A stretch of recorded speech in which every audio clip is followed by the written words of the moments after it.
Guys, I don't know if you've heard this, but this is one of the disturbing news, like a very tough week for football fans, Ghanaian football fans. Jota died, and then this issue about Thomas Partey. So, if you have heard or if you don't know, so Thomas has officially been charged by the UK police or the London police for 5 counts of rape and then 1 count on sexual assault. And it involves 3 different women. So the charge is that Partey has been charged officially for 5 counts of rape and then 1 physical, 1 sexual assault to 3 different women. And according to the reports, the investigation started far back as February 2022. So it's about 3 years, 2 to 3 years now that they've been working on this case. And officially now it's out. But before we go into details of it, I think if you're somebody who follows football in Ghana, you would kind of feel this around Thomas Partey.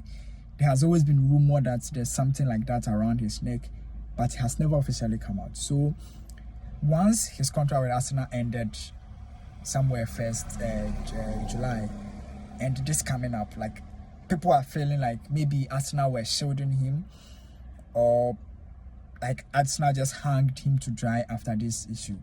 That's what basically people are, because it's too big a coincidence that once he decides to leave Arsenal, these things are coming up. But also, this is investigation. You don't know when the issues will come out, and you don't know when the prosecution will be done with their investigation, obviously. But right after this, Thomas has spoken through his lawyer, who has come out to say that Thomas has denied all the allegations, believes that he's innocent, and he has been cooperating with the police ever since the investigation. And for Thomas, he welcomes this opportunity to clear his name. So in as much as he's in the public, he also sees this as an opportunity to clear his name and let people know that he's innocent.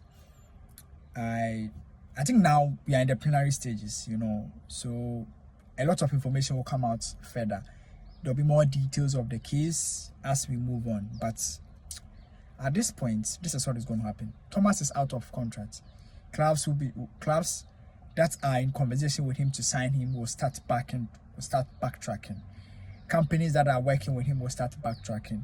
And that's it. Once he's charged, there'll be court issues. I understand they'll be going to court somewhere, August or something.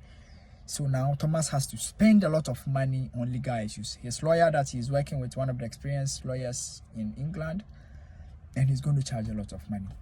And that's what is the issue. I've always said that issues like this, even before it goes to court, you start losing a lot of things. Before you are heard, you start losing a lot of things. I'm not saying I support rape, and I'm not going to say anywhere that if Thomas is found guilty, we support him. But what I'm just trying to say is that these things, you are not even innocent until proven guilty. Once it comes out like this, you are dead and gone. Look at Mendy. Mendy was out of football for a very long time, and then he was charged. He was discharged, acquitted and discharged. He was free.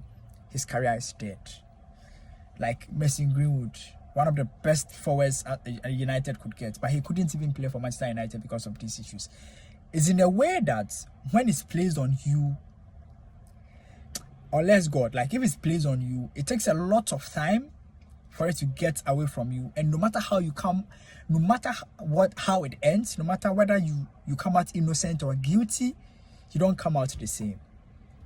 Like there's been so many reasons, like there's been so many scenarios.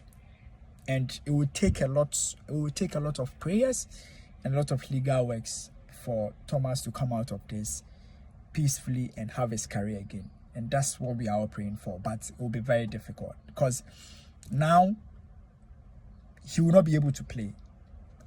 I don't know how it goes, but I don't think any club in Europe will be willing to sign Thomas.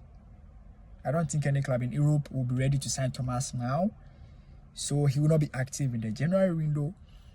And imagine, he doesn't play active football. And if Ghana qualifies for the World Cup, there'll be a lot of pressure on the Football Association to even drop him. I don't even think the FA will be able to even call Thomas Partey to come play for the Black Stars.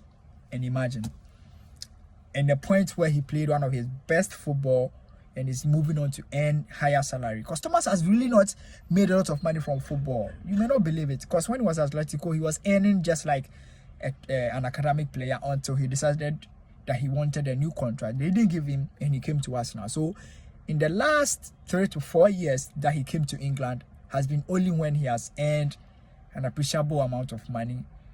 And now he'll be spending a lot of it on legal issues. All the people that were depending on Thomas, all the people that were hoping that Thomas will earn and give them some, will have to keep their fingers crossed and pray. But now what we'll do is we'll wait for the details of the issues, and then at the end we'll come back and talk about it better. But let's keep our fingers crossed, and then I think now that the issue has come out, the details will be coming out, and I'll be back to share with you. My name is Larry Franco. To meet again. Bye bye for now.